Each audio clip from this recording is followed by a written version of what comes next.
United States government and a guy going through a midlife crisis are surprisingly similar.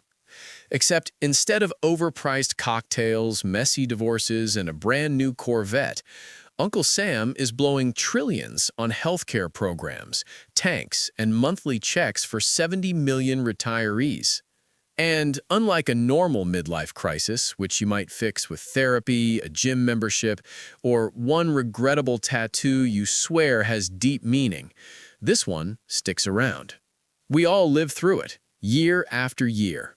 And that is exactly how the United States ended up running a nearly $2 trillion deficit, which means the government is spending almost $2 trillion more than it brings in every single year. We're like a college freshman with a credit card, with zero concept of consequences, swiping away like tomorrow doesn't exist. And what do we do when the debt collectors come knocking? We borrow the difference, every single year. That's why the national debt has now exploded over $38 trillion, a number so big it almost feels made up.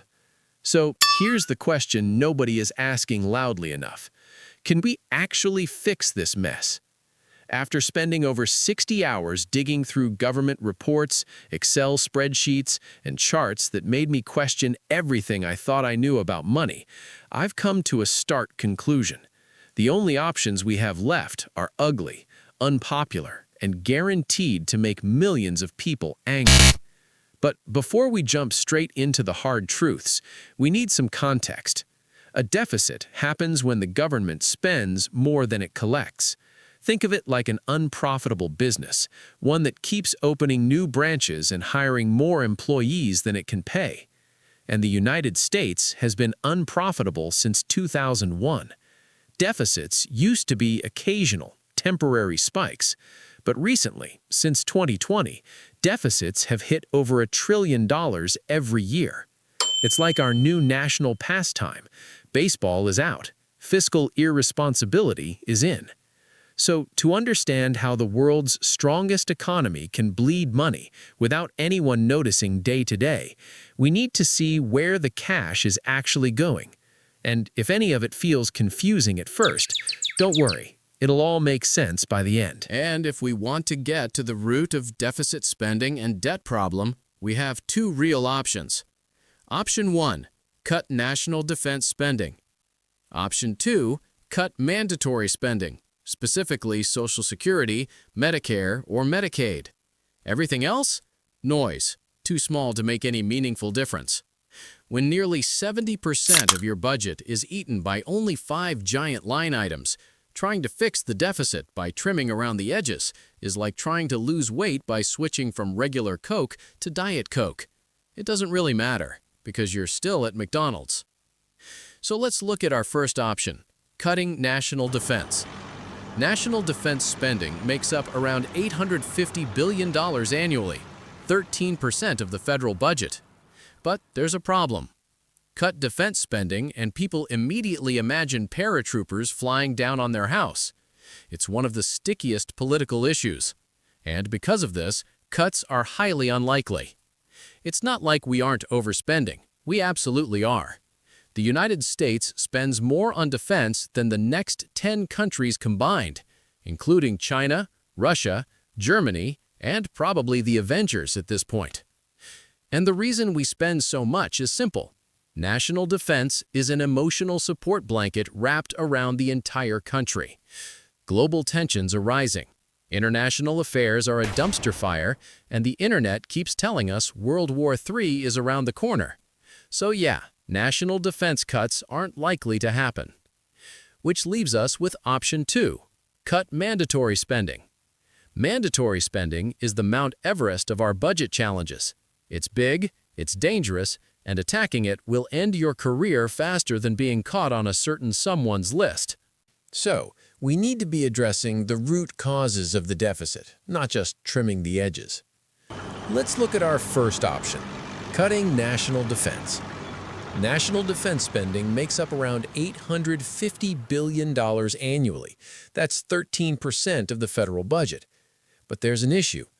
Cut defense spending and people immediately imagine paratroopers flying down on their house. It's one of the stickiest political issues. And because of this, cuts are highly unlikely. It's not like we aren't overspending. We absolutely are.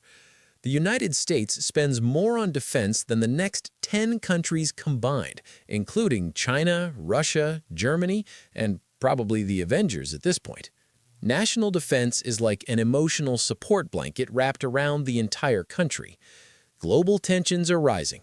International affairs are a dumpster fire, and the internet keeps telling us World War III is around the corner. So yeah, national defense cuts aren't likely to happen, which leaves us with option 2. Cut mandatory spending. Mandatory spending is the Mount Everest of our budget challenges.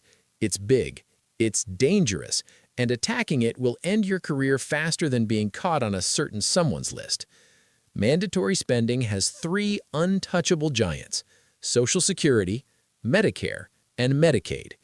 These 3 combined make up $3 trillion annually, 44% of the yearly federal budget. Clearly, one of these has to be the answer to our deficit problem. Let's start with Social Security. Over 70 million people rely on it. For half of retirees, it provides more than 50% of their income. For 1/4, it makes up more than 90% of their income. Cut Social Security benefits and millions fall into poverty overnight. The Social Security Trust Fund is projected to be insolvent by 2034. Even if we do nothing, benefits automatically cut by 20%. Social Security is fixable, but it will take someone with serious courage to make the changes. Let's break down mandatory spending. The 3 untouchable giants are Social Security, Medicare, and Medicaid.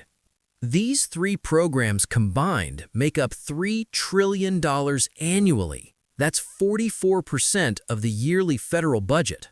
Clearly, one of these has to be the answer to our deficit problem. Let's start with Social Security. It's the single largest federal program in the United States, with over 70 million people relying on it. For about half of retirees, it provides more than 50% of their income. For roughly 1/4, it makes up more than 90% of their income. Cut Social Security benefits, and millions of seniors don't just get slightly inconvenienced, they fall into poverty overnight. Here's the harsh truth. The Social Security Trust Fund is projected to be insolvent by 2034. When that happens, the Social Security Administration can only pay benefits from ongoing tax income, which essentially means automatic cuts of around 20%, whether Congress acts or not. So even if we do nothing, cuts are coming. But the good news? Social Security is fixable. There are 2 real changes that could actually move the needle. Number 1, lift or eliminate the cap on payroll tax. Right now, individuals only pay Social Security taxes on the first $170,000 of income. Everything above that is untaxed. Eliminating this cap could close about 73% of Social Security's long-term funding shortfalls. Number 2, adjust benefits for high-income retirees. Why should someone who earns millions in dividends qualify for Social Security? It doesn't make sense. By adjusting who qualifies, we could protect the program for those who truly need it. All this being said, it will take someone with serious courage to implement these changes. While we wait for that, let's move on to Medicare. Medicare provides healthcare coverage for more than 65 million Americans, mostly seniors. It makes up about 13% of the federal budget, costing over $850 billion annually. So where's the issue with Medicare? The Medicare Hospital Insurance Trust Fund is estimated to be insolvent by 2033. This fund covers inpatient care, nursing facilities, and hospice care. When insolvency happens, spending cannot exceed incoming tax revenue, which essentially means automatic benefit cuts of around 11%. So what can we do to fix this? One option, raise the Medicare payroll tax. The current standard rate is 2.9%, split evenly between employer and employee. Even a 1-point increase would raise over $1 trillion over the next 10 years. If we just wanted to tax the wealthy, increasing the rate for the top 4 tax brackets could still raise $300 billion. Another issue is overpayments through Medicare Advantage, the private version of Medicare. Data estimates these plans are overpaid by 22 to 39% on average, totaling $83 to $127 billion annually.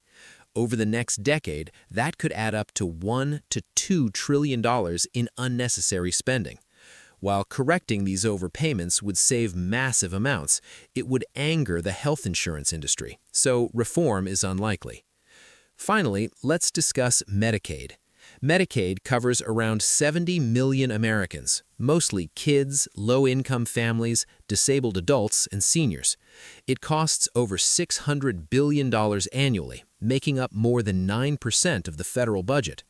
Unlike Social Security or Medicare, Medicaid cannot go insolvent. It's financed through a federal-state partnership. But we are still spending far more than we should. One way to save money? Crack down on Medicaid fraud. Improper payments due to errors cost tens of billions of dollars each year. So what if America just ignores the debt?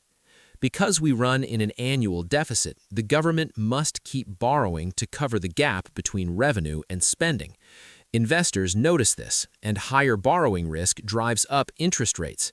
Higher interest rates make mortgages, car loans, business loans, and credit cards more expensive, choking the economy in slow motion.